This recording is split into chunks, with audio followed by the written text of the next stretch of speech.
Hi guys, welcome to the session. అందరు ఎలా ఉన్నారు? అందరైతే బాగున్నారు అనుకుంటున్నా. నేను చాలా బాగున్నాను.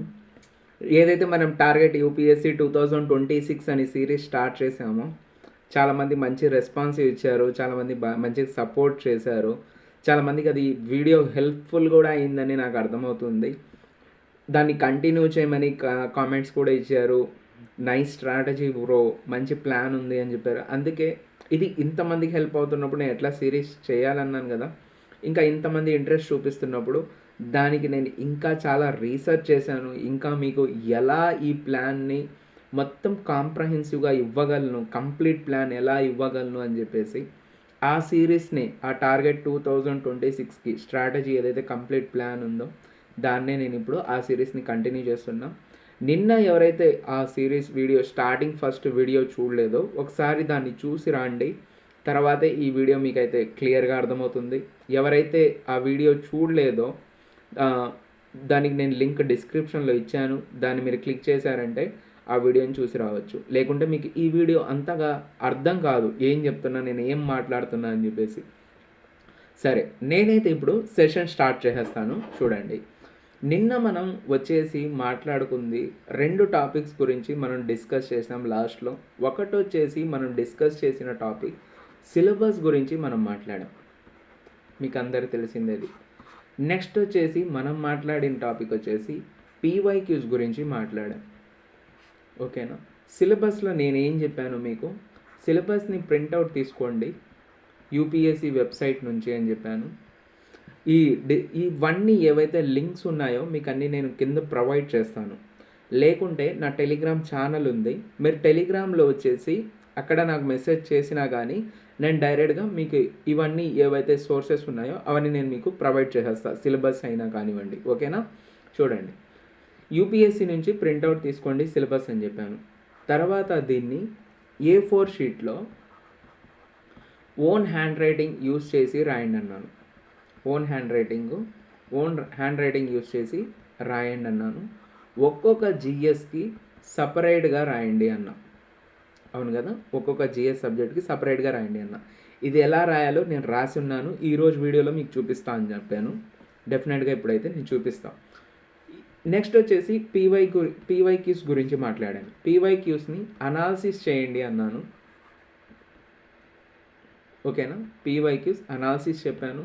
ఈ అనాలిసిస్ ఎలా చేయమన్నాను, క్వశ్చన్ని రీడ్ చేయండి. తర్వాత మీకేం అర్థమైందో ఒక A4 షీట్ తీసుకొని దాంట్లో ఆ టాపిక్ రాయండి అని చెప్పేసి అన్నాను. అర్థం కాని దాని గురించి సర్కిల్ చేయండి. మళ్ళీ ఎన్సీఆర్టీస్ ఎప్పుడైతే ఆ సబ్జెక్ట్ యొక్క కంప్లీట్ అవుతాయో మళ్ళీ వెళ్ళి ఆ క్వశ్చన్ని రీడ్ చేయండి. అప్పుడు మీకు డెఫినెట్గా అర్థమవుద్ది. మళ్ళీ ఆ A4 షీట్లో మీరు ఆ టాపిక్ని నోట్ చేయండి అని చెప్పేసి మీకు చెప్పాను. ఇక్కడ వరకు నేను చెప్పాను. ఇవన్నీ నేను చేసి ఉన్నాను, మీకు చూపిస్తాను కూడా అన్నా. ఇదంతా మనం ఎంత టైం పీరియడ్లో చేయాలన్నాను, ఇదంతా 1 మంత్లో అయిపోవాలని చెప్పాను నేను మీకు.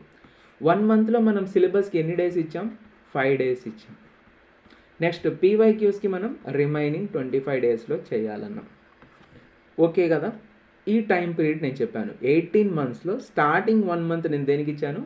సిలబస్ అండ్ పీవైక్యూస్కి ఇచ్చాను. ఇప్పుడు నేను ఈ సిలబస్ని ప్రింట్అవుట్ తీసిన తర్వాత ఓన్ హ్యాండ్ రైటింగ్లో A4 షీట్లో ఎలా రాయాలి ఒక్కొక్క జిఎస్కి సపరేట్ కానీ, నేను ఎగ్జాంపుల్గా మీకు నేను జాగ్రఫీని చేశాను, జాగ్రఫీకి చేసున్నా, ఎలా చేశాను అనేది మీకు చూపిస్తా.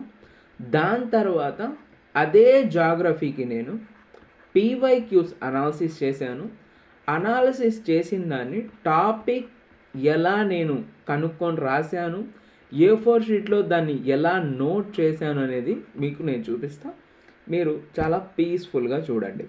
చాలామంది నాకు ఫస్ట్ వీడియోలో కమెంట్ చేస్తున్నారు, ఎవరో ఒక పర్సన్ చేస్తున్నారు, ఏమనంటే సీసాట్ వాళ్ళకి కష్టంగా ఉందని చెప్పారు.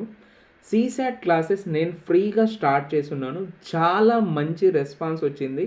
ఒకసారి మీరు క్లాసెస్ని వెళ్ళి చూడొచ్చు. ఆ క్లాసెస్ యొక్క ప్లేలిస్ట్ లింక్స్ కూడా నేను డిస్క్రిప్షన్లో ఇచ్చున్నా. మొత్తం ఫ్రీ 31 క్లాసెస్ మనం రీజనింగ్కే డెడికేట్ చేసాము. కంప్లీట్ నోట్స్ ఉంది దాంట్లో, మీరు చూడొచ్చు. మీరు కానీ క్లాసెస్ చూస్తున్నప్పుడల్లా నాకు కమెంట్ చేయండి. నేను ఎండ్ ఆఫ్ మీ క్లాసెస్ మొత్తం అయిపోతాయి, ప్రతి క్లాస్లో మీ కమెంట్ నాకు కనిపించాలి. నెక్స్ట్ అర్థమెటిక్ నేను తొందరలో స్టార్ట్ చేయబోతున్నా, అది కూడా లైవే జరుగుతుంది. ఎట్లయితే మనం రీజనింగ్ లైవ్ చేసామో తొందరలో అర్థమెటిక్ కూడా లైవ్ చేస్తాను నేను. లైవ్ సెషన్ వచ్చిన వాళ్ళకి నోట్స్ వెంటనే దొరకద్ది. ఒకవేళ మీరు రికార్డెడ్ కానీ చూస్తే లాస్ట్ లెక్చర్ వరకు మీ ప్రతి క్లాస్ రికార్డెడ్ క్లాస్లో నాకు కమెంట్ మీద ఉండాలి. అలా ఇచ్చిన వాళ్ళ కమెంట్కి నేను లాస్ట్ మొత్తం నా కోర్స్ మొత్తం కంప్లీట్ అయిన తర్వాత, సీసాట్ కోర్స్ అయిపోయిన తర్వాత, రీజనింగ్ అయింది, ఇప్పుడు అర్థమెటిక్ కూడా కంప్లీట్ అయిన తర్వాత కంబైన్డ్ నోట్స్ ఉంది. ఆ నోట్స్ అంతా నేను మీకు ప్రొవైడ్ చేస్తాను. రికార్డెడ్ చూసిన వాళ్ళకు కూడా ప్రొవైడ్ చేస్తాను. అయితే మీరు చేయాల్సింది ఏంది, క్లాస్ మొత్తం చూడాలి. ఆ క్లాస్లో చూసిన తర్వాత కింద నాకు కమెంట్ చేయాలి. ఓకేనా? ఇలా ప్రతి క్లాస్లో మీ కమెంట్ నాకు కనిపించి ఉంటే నేను డెఫినెట్గా మీ క్లాసెస్ మొత్తం కంప్లీట్ అయిన తర్వాత కంబైన్ నోట్స్ నేను మీకు ఇస్తాను. ఓకేనా? రీజనింగ్ చాలామంది మిస్ అయిపోయారు, ఇబ్బంది లేదు, దాన్ని ఒకసారి వెళ్ళి చూడండి. చాలా ఈజీగా చెప్పి ఉన్నా, అవి అర్థమైపోతాయి, చాలా ఈజీగా అర్థమవుతాయి మీకు. ఆ క్లాసెస్ తొందరగా కంప్లీట్ చేసుకోండి. తొందరలో నేను అర్థమెటిక్ స్టార్ట్ చేస్తాను. దాన్ని రికార్డెడ్ కాకుండా దాన్నైనా మీరు లైవ్ సెషన్ జాయిన్ అయ్యేసి అక్కడ మీరు డైరెక్ట్గా సెషన్కి ప్రతి క్లాస్కి నోట్స్ అనేది తీసుకోవచ్చు. ఇది మీకు చాలా హెల్ప్ఫుల్ అవుద్ది. అర్థమవుతుంది కదా? ఇప్పుడు చూడండి, ఏం చెప్పాను నేను మీకు, జాగ్రఫీలో పీవైక్యూస్ని ఎలా అనాలిసిస్ చేసా, ప్రతి టాపిక్కి A4 షీట్లో నేను A4 షీట్లో దానికి నేను నోట్ చేశాను, ఎలా చేశాను చూపిస్తాను. ఇప్పుడు ఫస్ట్ నేను సిలబస్ది చూపిస్తాను. చూడండి, సిలబస్ని ప్రింట్అవుట్ తీసి వెబ్సైట్ నుంచి దాన్ని నేను రీడ్ చేసి ఓన్ హ్యాండ్ రైటింగ్తో ఎలా రాశానో ఇక్కడ మీకు కనిపిస్తుంది. చూడండి, ఫస్ట్ ఇక్కడ మీరు చూసుకున్నట్టయితే జాగ్రఫీకి సంబంధించింది మనకి ఇక్కడ ఉంది. ఇది ప్రిలిమ్స్ సిలబస్, యూపీఎస్సి ప్రిలిమ్స్. ఓకేనా? ఇక్కడ ఇండియన్ అండ్ వరల్డ్ జాగ్రఫీ అని ఉంది. Next physical, social, economic geography of India and the world. ఈ లైన్ ఒక్కటే మనకు జాగ్రఫీ పోర్షన్. దేనికి? Prelims, only prelims. మిగతా అన్ని వేరే టాపిక్స్. నేను జాగ్రఫీ ఒక్కటే చెప్తున్నా ఇప్పుడు. ఏంటి? Indian and world geography. దాంట్లో ఏంటంట physical, social, economic geography of India and the world. ఓకేనా? ఇప్పుడు దాన్ని నేను ప్రిలిమ్స్ ఓరియంటెడ్లో ఇలా ఇక్కడ ఎలా రాశాను చూడండి. ఇండియా అండ్ వరల్డ్ జాగ్రఫీ, ఇండియాది ఉండాలంటే ఇంకోటి వరల్డ్ జాగ్రఫీ ఉండాలి. సరే, ఇండియాది వరల్డ్ది జాగ్రఫీ ఏ దాంట్లో అంటే దేన్ని గురించి అడుగుతున్నాడు? జాగ్రఫీ, ఏ జాగ్రఫీ కావాలి వాడికి? ఇండియా అండ్ వరల్డ్లో ఫిజికల్ జాగ్రఫీ కావాలి. ఇండియా అండ్ వరల్డ్లో ఫిజికల్ జాగ్రఫీ కావాలి, ఇంకోటి సోషల్ జాగ్రఫీ కావాలి, ఇంకోటి ఎకనామిక్ జాగ్రఫీ కావాలి. ఈ లైన్ని నేను ఎంత సింప్లిఫై చేసి రాసా చూడండి. ఈ లైన్ నేను ఎంత సింప్లిఫై చేసి ఈజీగా అర్థమయ్యేటట్టు, ఇది చూడంగానే మాకు అర్థమవుద్ది కదా. ఒరే, ఇండియా పోర్షన్ చూడాలి. ఇండియాలో మనం చదివేటప్పుడు ఎక్కడ ఫిజికల్ జాగ్రఫీ వచ్చినా సిలబస్లో ఉంది, ఎక్కడ సోషల్ జాగ్రఫీ వచ్చినా ఇండియాకి సంబంధించి ఉంది, ఎక్కడ ఎకనామిక్ కనిపించినా కానీ ఇండియాకి సంబంధించి ఉంటే మనకు సిలబస్లో ఉందని ఐడియా వస్తుంది. అదే వరల్డ్ గురించి చదువుతున్నాం, ఆ వరల్డ్ జాగ్రఫీలో మనకు ఎక్కడైనా ఫిజికల్ గురించి వచ్చింది, సోషల్ గురించి వచ్చింది, ఎకనామిక్ గురించి వచ్చింది, మనకు అర్థమైపోద్ది ఇది సిలబస్లో ఉందిరా అని చెప్పేసి. ఎలా అర్థమైంది మనకు? ఈ సిలబస్ని ఓన్ హ్యాండ్ రైటింగ్తో మనం రాయడం వల్ల మనకు అర్థమైంది. నార్మల్గా రీడ్ చేస్తే అంత అనాలిసిస్ చేయలేం మనం. ఎప్పుడైతే మనం ఓన్ హ్యాండ్ రైటింగ్తో ఒక A4 షీట్ తీసుకొని సపరేట్గా రాస్తామో మన చేతులతో ఇలా, అప్పుడే మనకు అర్థమవుద్ది. ఈ పాయింట్ మీకు క్లియర్ కదా? నెక్స్ట్ ప్రిలిమ్ సిలబస్ అయిపోయింది జాగ్రఫీకి సంబంధించి. ఇప్పుడు నెక్స్ట్ మన దగ్గర ఏముంది? మెయిన్స్ ఉంది. మెయిన్స్ సిలబస్ కూడా ఉంది కదా. ఇవన్నీ మీకు ఇప్పుడే అర్థం చేసుకోబడలేదు, జస్ట్ ఓన్ హ్యాండ్ రైటింగ్లో రాయడం చూపించాను నేను అంతే. ఇప్పుడు మెయిన్స్ని కూడా సేమ్ అలాగే రాయాలి. సరే, మెయిన్స్ సిలబస్లో జాగ్రఫీ మీరు చూసుకున్నట్లయితే ఏముంది మనకు? మెయిన్ సిలబస్ జాగ్రఫీ అంటే ఇక్కడ నుంచి మనకు స్టార్ట్ అవుద్ది. మెయిన్ సిలబస్ జాగ్రఫీ ఏదైతే ఉందో ఈ పాయింట్ నుంచి మనకు స్టార్ట్ అవుతుంది. ఇక్కడ చూడండి, salient features of world geography. ఇక్కడ నుంచి ఈ పోర్షన్ అంతా ఏదైతే ఈ పోర్షన్ ఉందో ఇదంతా మనకు జాగ్రఫీలోనే కవర్ అవుద్ది. ఇదంతా జాగ్రఫీలోనే కవర్ అవుద్ది. సరే, ఇదంతా జాగ్రఫీలో కవర్ అవుద్ది. ఈ మెయిన్స్ సిలబస్ని కూడా మనం అట్లే రాయాలి కదా ఓన్ హ్యాండ్ రైటింగ్తో. నేను ఎలా రాశాను చూడండి, ఓన్ హ్యాండ్ రైటింగ్తో ఒక్కొక్క పాయింట్ చదివి చూపిస్తా చూడండి. Salient features of the world geography, features of world physical geography. మీరు కరెక్ట్గా చూస్తే మనం వరల్డ్ జాగ్రఫీ, ఫిజికల్ జాగ్రఫీ మనకు దేంట్లో ఉంది, ప్రిలిమ్ సిలబస్లో కూడా ఉంది వరల్డ్. నెక్స్ట్ ఇక్కడ కొత్త యాడ్ ఏమైంది, అది చదివేటప్పుడు మనకు కానీ దాని ఫ్యూచర్స్ గురించి యాడైనా కనిపిస్తే, వరల్డ్ ఫిజికల్ జాగ్రఫీ యొక్క ఫ్యూచర్స్ కనిపిస్తే, ఈ పాయింట్ మనకు దేనికి సంబంధించింది, మెయిన్స్కి. మనం వరల్డ్ ఫిజికల్ జాగ్రఫీ చదువుతున్నాం, ఎక్కడైనా దాని ఫ్యూచర్స్ మనకు కనిపించాయి, వెంటనే మనకు ఏం స్ట్రైక్ అవుద్ది అప్పుడు, అరే ఇది మెయిన్ సిలబస్లో ఉంది. నేను ఎలా రాశాను చూడండి, వరల్డ్ ఫిజికల్ జాగ్రఫీ. దాంట్లో ఏం చదవాలి, వరల్డ్ ఫిజికల్ జాగ్రఫీలో కూడా దాని సాలియంట్ ఫ్యూచర్స్ చదవాలి. ఇలా సిలబస్ని మనం రాస్తే అర్థమవుద్ది. వరల్డ్ జాగ్రఫీ, ఫిజికల్ జాగ్రఫీ చాలా ఉంటుంది పోర్షను, మొత్తం చదవలేదు. ఏం చదవాలి, ఓన్లీ దాని సాలియంట్ ఫ్యూచర్స్. ఎలా అర్థమైంది నీకు, సిలబస్ చదివి దాని ఓన్ హ్యాండ్ రైటింగ్లో రాయడం వల్ల ఏం చదవాలి ఏం చదవకూడదు అనేది అర్థమైంది నీకు. నెక్స్ట్ పాయింట్ చూడు, distribution of key natural resources across the world. ఈ న్యాచురల్ రిసోర్సెస్ అంటే మనకు తెలుసు కదా, న్యాచురల్ రిసోర్సెస్ ఉన్నాయి. ఈ న్యాచురల్ రిసోర్సెస్లో దాని డిస్ట్రిబ్యూషన్ ఎలా జరిగింది, ఎక్కడ, మొత్తం వరల్డ్లో. వరల్డ్ మొత్తానంగా చాలా ఉన్నాయి, కానీ దాంట్లో కొన్ని వాడు ఇచ్చాడు, including South Asia and India subcontinent. South Asia and subcontinent, Indian subcontinent. Next, factors responsible for location of primary and secondary tertiary sector. మనం primary sector, secondary sector, tertiary sector సిలబస్లో ఉంది అనగానే ఏం చదవాలి దాని గురించి తెలియదు. కానీ చదవాల్సింది ఏంది, primary sector, secondary sector, tertiary sector ఒక లొకేషన్లో ఉండడానికి దానికి ఏ ఫ్యాక్టర్ రెస్పాన్సిబుల్. ఓకేనా, ఈ పాయింట్ని నేను ఎలా రాశాను చూడండి, distribution of a key natural resources across the world. వాడు అడిగాడు కదా, న్యాచురల్ రిసోర్సెస్ ఎలా డిస్ట్రిబ్యూషన్ అయినాయి, ఎక్కడెక్కడ అన్నాడు, సౌత్ ఏషియా, ఇంకోటి ఇండియా సబ్ కాంటినెంట్. నేను న్యాచురల్ రిసోర్సెస్ ఏదైనా నాకు పేపర్లో వచ్చింది, న్యూస్ పేపర్లో మనకి ఇండియా సబ్ కాంటినెంట్లో ఇది దొరికిందని, నాకు వెంటనే స్ట్రైక్ అయిపోద్ది, సిలబస్లో ఉందిరా distribution of key natural resources, ఇది మెయిన్ సిలబస్కి నాకు వర్క్ అవుద్ది. లేదా సౌత్ ఏషియాల గురించి అడిగాడు మనకు మెయిన్స్లో ఉందిరా సిలబస్లో ఈ న్యాచురల్ రిసోర్స్ ఏదైతే సౌత్ ఏషియాలో దొరకద్దో ఇది నాకు పనికొస్తుంది అని వెంటనే నాకు స్ట్రైక్ అవుద్ది. ఏం చదవాలి ఏం చదవకూడదు అనేది ఇట్లే అర్థమైంది. నెక్స్ట్ నాకేం అర్థమవుద్ది, primary sector, secondary sector, tertiary sector. Primary sector అంటే అన్నీ ఉంటాయి దీంట్లో, కానీ అన్నీ చదవాలా దాని గురించి, ప్రైమరీ మొత్తం సెక్టార్, ప్రైమరీ సెక్టార్ గురించి ఓవర్ 360 degrees మనం కనుక్కోవాలా, అవసరం లేదు. అలాగే సెకండరీ సెక్టార్కి కూడా 360 degrees దాని గురించి తెలుసుకోవాలా, అవసరమే లేదు. అలాగే టెరిషరీ సెక్టార్కి కలిసి తెలుసుకోవాలంటే అవసరం లేదు. ఎందుకు, వాడు క్లియర్గా చెప్పాడు. ఏం చెప్పాడు, నువ్వు ఏం తెలుసుకోవాలంటే ఈ టాపిక్ గురించి, ఫ్యాక్టర్ రెస్పాన్సిబుల్ ఫర్ లొకేషన్,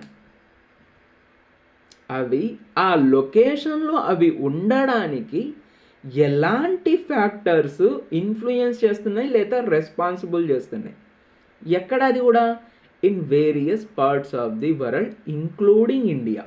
నేను చెప్పలేదు ఈ పాయింట్ కూడా ఇక్కడ ఉంది, industries in various parts of the world including India. ఒక వరల్డ్లో ఆ ప్లేస్లో ప్రైమరీ సెక్టార్ ఉండడానికి ఏం ఇన్ఫ్లుయెన్స్ చేస్తుంది, లేకపోతే ఇండియాలో పర్టికులర్ ఆ ఇండస్ట్రీ అక్కడ ఉండడానికి ఏం ఇన్ఫ్లుయెన్స్ చేస్తుంది. ఇప్పుడు అర్థమైందా మీకు ఈ పాయింట్? నాకు ఎలా అర్థమైంది ఇదంతా, సిలబస్ చదవడం వల్ల అర్థమైంది. ఇప్పుడు న్యూస్ పేపర్లో నాకు వచ్చింది ఏమని, ప్రైమరీ సెక్టార్లో మనకి ఇంత ప్రాఫిట్ వచ్చింది, ఇంత లాస్ వచ్చింది అని. అవసరమా నాకు, అవసరం లేదు. కానీ ఫలానా ఎగ్జాంపుల్ ఒకటి వచ్చింది, ఏమని వచ్చేసింది మనకు పలానా చోట ఏదైతే ఈ ఇండస్ట్రీ ఉందో షుగర్ కేన్ ఇండస్ట్రీ ఈ ఏరియాలో నిర్మిస్తున్నారు. ఈ ఏరియాలో నిర్మించడానికి మెయిన్ రీజన్ ఏంటంటే అక్కడ ఉన్న ఫార్మర్స్ మొత్తం షుగర్ కేన్ని ప్రొడ్యూస్ చేస్తున్నారు. ఓకే కదా, ఇది నాకు ఇంపార్టెంట్ కదా. షుగర్ కేన్ ఇండస్ట్రీ అనేది ఇండస్ట్రీ కదా, దేని కింద వస్తుంది మనకు, సెకండరీ సెక్టార్ కింద వస్తుంది ఇండస్ట్రీ. సరే, ఇప్పుడు అక్కడ ఆ ఇండస్ట్రీ పెట్టడానికి నాకు లింక్ ఏంటి, ప్రైమరీ సెక్టార్ ఏదైతే షుగర్ కేన్ ఉందో ప్రొడ్యూస్ చేసే వాళ్ళు ఎక్కువ ఆడ ఉండడం వల్ల రెస్పాన్సిబుల్, ఏ ఫ్యాక్టర్ రెస్పాన్సిబుల్ అయింది, ఆ రా మెటీరియల్ అక్కడ దొరుకుతుంది కాబట్టి నేను ఇండస్ట్రీ అక్కడ దగ్గరలో పెట్టా. ఆ ఏరియా గుర్తుపెట్టుకోవాలి. అక్కడ ఎందుకు పెట్టాను నేను, షుగర్ కేన్ కూడా ఎందుకే వాళ్ళు ప్రొడ్యూస్ చేస్తున్నారంటే అక్కడ దొరికే సాయిల్ వస్తుంది. ఏదైతే షుగర్ కేన్ క్రాప్ మనం పెరగడానికి మనకు ఏది హెల్ప్ఫుల్ అవుద్ది, ఎలాంటి సాయిల్ హెల్ప్ఫుల్ అవుద్ది, ఆ సాయిల్ కానీ దాని దొరికే క్లైమేట్ కానివ్వండి, అక్కడ దొరికే పడే రెయిన్ఫాల్ కానివ్వండి, ఇవన్నీ ఫ్యాక్టర్సే దేనికి, షుగర్ కేన్ పండించడానికి. ఆ షుగర్ కేన్ ఎక్కువ అక్కడ పండించే వాళ్ళు ఉండడం వల్ల నేను వెళ్ళి ఫ్యాక్టరీ పెట్టేశా. రా మెటీరియల్ ఎంత దగ్గర నాకు ఉంటే నాకు అంత ప్రొడక్షన్ కాస్ట్ తగ్గద్ది కదా. ఇప్పుడు ఇదంతా నాకు దేనికి హెల్ప్ఫుల్ అయింది, మెయిన్స్కి. ఫ్యాక్టర్స్ ఫర్ ద లొకేషన్ అంతే. ఓకేనా. నెక్స్ట్ టీ కల్టివేషన్ అన్నాడు. ఒక ఏరియాలో టీ కల్టివేషన్ జరుగుతుంది అన్నాడు. ఎందుకు టీ కల్టివేషన్ అనగానే దేని కింద వస్తుంది మనకు, ప్రైమరీ సెక్టార్ కింద వస్తుంది. అక్కడ టీ కల్టివేషన్ ఎందుకు జరుగుతుంది అంతే. అక్కడ ఎలాంటి టీ పండిస్తున్నారు, ఆ టీ ఎక్కడెక్కడికి ఎక్స్పోర్ట్ చేస్తున్నారు, ఆ టీ వల్ల ఏంటి ఉపయోగాలు, ఇవన్నీ మనకు అవసరం లేదు. కావాల్సింది ఏంది, అక్కడ టీ కల్టివేషన్ అక్కడే ఎందుకు చేస్తున్నారు. వెంటనే మళ్ళీ మనకు స్ట్రైక్ అయ్యేది ఏంది, సాయిల్, అక్కడ దొరికే సాయిల్ దానికి హెల్ప్ఫుల్, లేకపోతే క్లైమేట్, రెయిన్ఫాల్, అక్కడ ఉన్న టోపోగ్రఫీ ఏరియా, ఇదంతా మనకు వస్తుంది. ఇప్పుడు మీకు అర్థమవుతుందా నేను ఏం చెప్తున్నాను మీకు. ఇలా మనం సిలబస్ని అనాలిసిస్ చేయాలి. నెక్స్ట్ ఇంకో పాయింట్ నేను చూడండి, important geophysical phenomenas such as, వాడే అన్నాడు మళ్ళీ జియోఫిజికల్ ఫినామినాస్ అంటే ఏంటిది, earth quake, tsunami, volcanic activity, cyclones etcetera. వీటిని ఏమంటాం మనం, జియోఫిజికల్ ఫినామినాస్ అంటాం. ఇప్పుడు మనం ఇంపార్టెంట్ జియోఫిజికల్ ఫినామినాస్ అనగానే మనం చాలానే ఉన్నాయి, డిజాస్టర్ అన్నీ చదవాలా లేదు, వాడు చెప్పినయే చదవాలి. ఏవి, geophysical phenomenas, earthquakes, tsunami, volcanic activity, cyclones. దీంట్లో కూడా వాడు చెప్తున్నాడు చూడండి, geographical features and their location changes. Geographical features, మన జియోఫిజికల్ ఫినామినా గురించి చదవాలి అన్నప్పుడు ఏం phenomenas, earthquake, tsunami, volcanic activity, cyclone.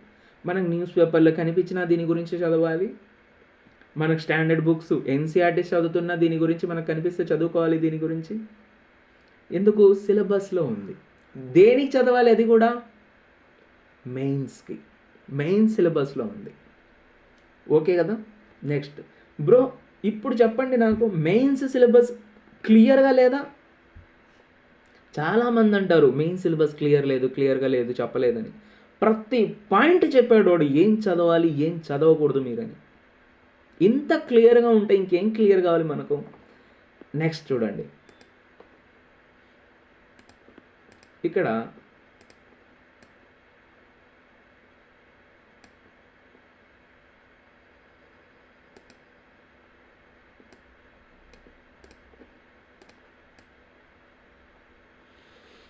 Next point చూడండి. నెక్స్ట్ పాయింట్ ఏం చెప్పాడు మనకు, మీరు చూసుకున్నట్లయితే ఇక్కడ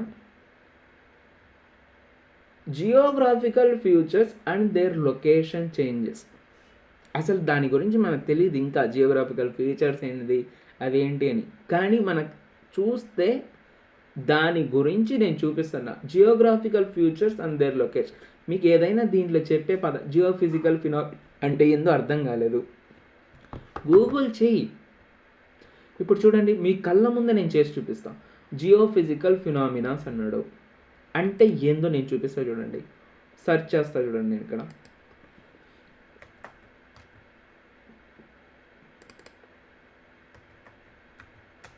జియో ఫిజికల్ ఫినోమినా. లాస్ట్లో యూపీఎస్సీని పెట్టండి. అయిపోయిందా? సెర్చ్ చేయండి. Geophysical phenomena. ఓకేనా? ఇక్కడ చూడండి ఏమేమి వచ్చాయి మనకు, చాలానే information. What are the geophysical phenomena. ఇక్కడ చూడండి, geophysical phenomena are natural events that occur in the earth's environment. వాడు చెప్పాడు అక్కడ ఎర్త్క్వేక్ అవన్నీ అని చెప్పాడు. ఒకవేళ మీకు ఎక్కడైనా ఇలాంటి పాయింట్లు అర్థం కాలేదు, ఇక్కడ క్లియర్గా చెప్పాడు కదా గూగుల్లో జియో ఫిజికల్ ఫినామినా అంటే ఏందని. న్యాచురల్ ఈవెంట్స్ అంటే కూడా మనకు తెలియదు. ఇంకా దానికి ఇంకా వాడు చెప్పాడు, these events can include earthquakes, volcanic eruptions, volcanic eruption, landslides, floods. ఇవన్నీ దేని కింద వస్తాయి? జియో ఫిజికల్ ఫినామినా కింద వస్తాయి. సిలబస్ క్లియర్ లేదా? సరే, ఇది పక్కన పెట్టేయండి. నేను మీకు ఇంకోటి చూపిస్తా చూడండి. ఇంకోటి ఏంటి, నెక్స్ట్ ఏంటి ఇక్కడ జియోగ్రాఫికల్ ఫ్యూచర్స్. మనకు తెలియదు కదా, దాని గురించి సెర్చ్ చేద్దాం మనం. Geographical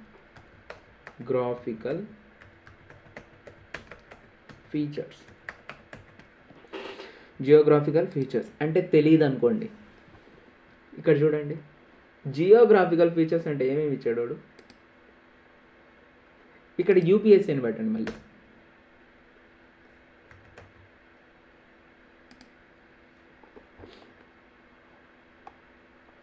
what are geographical features ఏంటంట?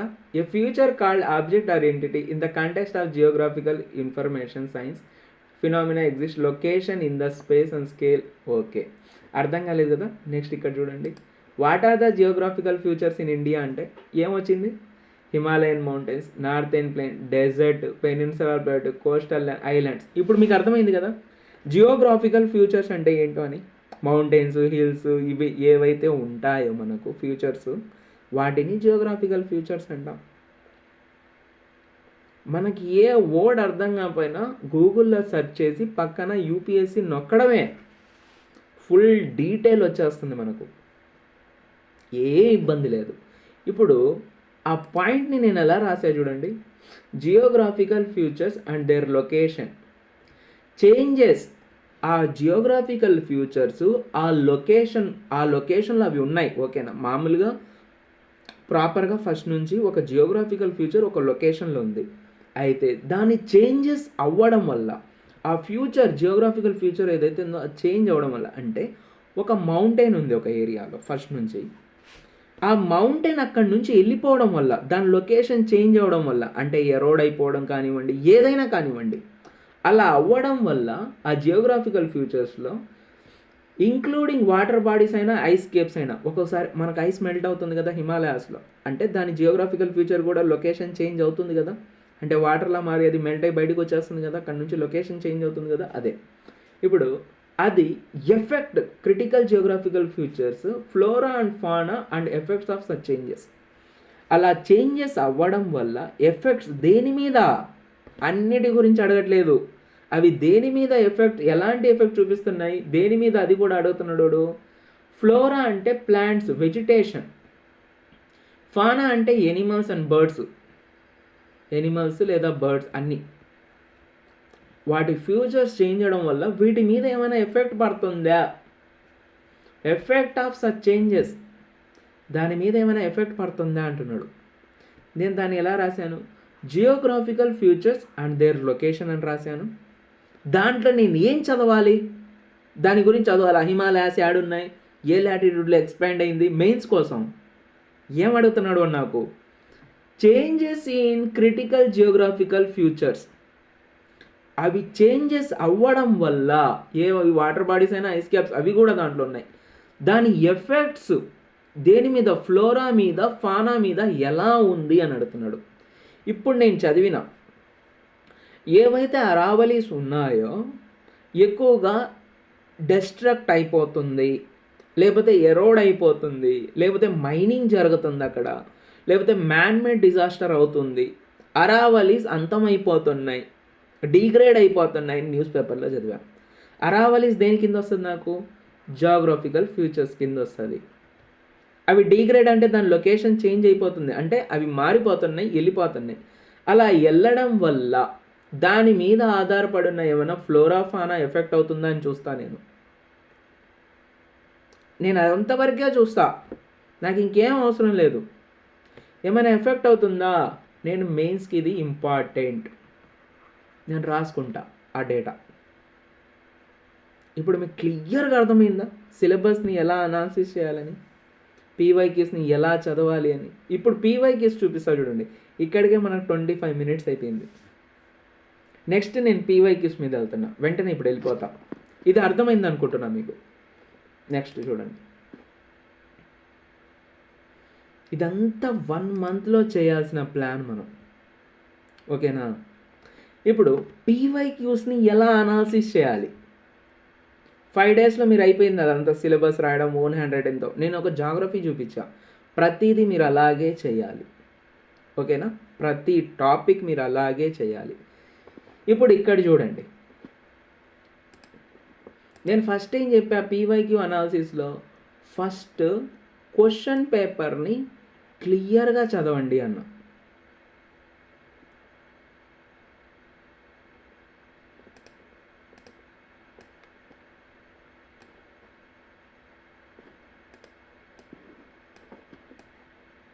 క్వశ్చన్ పేపర్ని క్లియర్గా చదవాలి.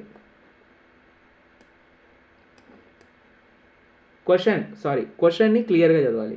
నేను జాగ్రఫీ పీవైక్యూ చేసి చూపిస్తాను కదా, అందుకే జాగ్రఫీలో ఫిజికల్ జాగ్రఫీ ఈ బుక్ ఉంది, ఇది దిశ పబ్లికేషన్ వాళ్ళది. అన్ని పీవైక్యూస్ మీకు దొరుకుతాయి దీంట్లో, ప్రిలిమ్స్వి. నేను లింక్ డిస్క్రిప్షన్లో ఇస్తా బుక్, మీరు దాన్ని బై చేసుకుంటే చాలా ఈజీగా ఉంటుంది. సబ్జెక్ట్కి పీవైక్యూస్ సపరేట్గా ఉంటాయి. ఇప్పుడు నేను జాగ్రఫీలో పీవైక్యూస్ ఎలా అనాలిసిస్ చేస్తున్నా చూడండి. ఫస్ట్ నేను ఏం చెప్పా, క్వశ్చన్ చదవాలి అన్న. క్వశ్చన్ చదివా. క్వశ్చన్ ఏమైంది, ఏ మ్యూటాయిర్ ఈజ్ ఏ, మ్యూటాయిర్ అంటే ఏంది అని అడుగుతున్నాడు. నాకు తెలియదు కదా, ఈ బుక్ కొనడం వల్ల నాకు తెలిసింది ఇది ఫిజికల్ జాగ్రఫీలో వస్తుంది అని. ఫిజికల్ జాగ్రఫీ నాకు యాడ్ వచ్చింది, మీరు చూస్తే ప్రిలిమ్స్లో వచ్చిందా? ప్రిలిమ్స్లో ఉందా నాకు జాగ్రఫీలో సిలబస్? అంటే ఫిజికల్ జాగ్రఫీ ఉన్నట్టే కదా. నేను వెంటనే ఏం చేశాను, A4 షీట్ తీసుకున్నా, ఆ టాపిక్ A4 షీట్ పెట్టాలని చెప్పా కదా, ప్రిలిమ్స్లో సిలబస్ ఉంది కాబట్టి ఫిజికల్ జాగ్రఫీ అని పెట్టా. ఇప్పుడు దాని కింద వాడు క్వశ్చన్స్ ఏం అడిగాడు అనేది నేను రీడ్ చేసి ఏ టాపిక్లో అడిగాను రాస్తున్నా చూడండి. ఏ మ్యూటాయిర్ ఈజ్ ఏ అన్నాడు. ఏంటంట, ఆప్షన్స్ కూడా ఇచ్చాడు, ఆప్షన్స్ కూడా చదవాలి. Rapid moving star, a piece of matter which has entered in the earth atmosphere from outer space, a part of a constellation, a comet without a tail. ఓకేనా? ఇప్పుడు నేను ఏం రాయాలి దీని గురించి? ఇది ఫిజికల్ జాగ్రఫీ అని అయితే తెలుసు. క్వశ్చన్ ఏం అడిగాడు, మిటాయిర్ గురించి అడిగాడు. దేని గురించి? మిటాయిర్. నేను ఏం చేశా, వెంటనే మిటాయిర్ అని రాశా, ఫస్ట్ నెంబర్ వేసి. దాంట్లో ఏం అడిగాడు, మిటాయిర్ గురించి స్టాటిస్టికల్ డేటా అడిగాడు. అది ఏంటి అని అడిగాడు అంతే. అందుకే నేను ఏం చేసా, దాని డేటా గురించి అడిగాడని రాశా. ఎగ్జాక్ట్గా అయితే మనం ఇక్కడ ఇంకేం రాయొచ్చు దీన్ని, దాని ఫ్యూచర్స్ అని అడిగాడని రాసుకోవచ్చు. ఫ్యూచర్సే కదా, అంటే ఏంటో అని అంటుంటే. లేకపోతే దాని క్యారెక్టరిస్టిక్స్ అడిగాడు,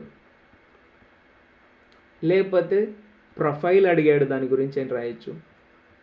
అంటే ఇప్పుడు ఇలా రాయడం వల్ల నాకు ఏం హెల్ప్ అవుద్ది, నేను ఎక్కడైనా NCERT చదివేటప్పుడు మిటాయిర్ అని కనిపించగానే నాకేం అర్థమవుద్ది, సిలబస్లో ఉంది, ఫిజికల్ జాగ్రఫీలో పీవైక్యూలో కూడా వచ్చింది అని నాకు అర్థం కాగానే నేను నోట్స్ చేసే టైంలో లేదు, అంత దూరం మళ్ళీ మీకు కన్ఫ్యూజ్ అయిపోద్ది. బుక్ చదివేటప్పుడు నాకు అర్థమవుద్ది మిటాయిర్ అనేది క్వశ్చన్స్ కూడా అడిగాడు, దీని నుంచి క్వశ్చన్స్ వచ్చే ఛాన్స్ ఉంది, ఫ్యూచర్స్, క్యారెక్టరిస్టిక్స్, ప్రొఫైల్ దాని గురించి ఉంటే చదివి పెట్టుకోవాలి అని. నెక్స్ట్ ఇంకో క్వశ్చన్ చూడండి, which one of the following does not belong to the biosphere reserves set up so far. వాడు ఏమంటున్నాడు, కింద వాటిలో ఏది బయోస్ఫియర్ రిజర్వ్ కాదు. బయోస్ఫియర్ అంటే మనకు తెలియదు, ఫస్ట్ పాయింట్ మనకు తెలియదు. కానీ నాకు తెలిసింది ఏంది, ఈ బుక్లో ఫిజికల్ జాగ్రఫీలో ఉన్నది, అంటే జాగ్రఫీలో ఫిజికల్ జాగ్రఫీ టాపిక్ కింద వస్తుంది. అందుకని నేను వెంటనే వెయిట్ ఫోర్ షీట్ తీసుకొని నేను ఏం చేశా, ఏ టాపిక్ అడిగాడు, బయోస్ఫియర్ రిజర్వ్ అడిగాడు. నేను బయోస్ఫియర్ రిజర్వ్ అని రాశా. దాంట్లో ఏం అడిగాడు మళ్ళీ వాడు ఏది కాదన్నాడు, అంటే గ్రేట్ నికోబారా, నందాదేవియా, సుందర్బన్సా, గల్ఫ్ ఆఫ్ కచ్చా. అంటే వాడు ఏం అడుగుతున్నాడు నాకు, బయోస్ఫియర్ రిజర్వ్స్ వాటి నేమ్స్, దాంట్లో ఏవి అవును ఏవి కాదు, ఎస్ ఆర్ నో. అంటే నేనేం రాసా ఇప్పుడు ఇక్కడ, బయోస్ఫియర్ రిజర్వ్స్ అవి ఎక్కడెక్కడ ఉన్నాయి, వాటి నేమ్స్. ఇప్పుడు ఇక్కడ వాడు గ్రేట్ నికోబార్ అన్నాడు, ఇది ఎక్కడుంది అని అడిగాడంటే నెక్స్ట్ పేపర్లో దానికి నేను డౌటే పడబడలేదు. ఎందుకు పడబడలేదు, నేమ్స్ అడిగినప్పుడు ప్లేసెస్ కూడా అడగడానికి ఛాన్సెస్ ఉంది, మ్యాచింగ్స్లో కూడా అడగవచ్చు. అందుకే నేను ఏం చేసా, బయోస్ఫియర్ రిజర్వ్స్ అని రాసా, వాటి ప్లేసెస్ నేమ్స్ చదవడం ఇంపార్టెంట్ అని చెప్పి రాసా. ఇది పీవైక్యూ అనాలిసిస్. నేను ఎన్సీఆర్టీ చదివేటప్పుడు ఎక్కడైనా బయోస్ఫియర్ రిజర్వ్స్ అవి వాటి నేమ్స్ అయినా కానివ్వండి, అవి ఎక్కడ ఉన్న ప్లేసెస్ ఎక్కడైనా కనిపిస్తే నాకేమనిపిస్తుంది, వెంటనే స్ట్రైక్ అయిపోద్ది, ఇది ఇంపార్టెంట్ రా, మన పీవైక్యూస్లో వచ్చి ఉన్నాయి. ఇప్పుడు అన్నీ చేస్తూ పోతే మన టైం సరిపోదు. నేను ఇంకా 2-3 ఎక్స్ప్లెయిన్ చేసి ఫర్దర్గా మీరు ప్రాక్టీస్ చేయండి ఇలాగా అనాలిసిస్ చేయడం. నెక్స్ట్ థర్డ్ క్వశ్చన్ చూడండి, ద గ్రాఫ్ ఈజ్ గివెన్. ఒక గ్రాఫ్ ఇచ్చాడు మనకి ఇక్కడ,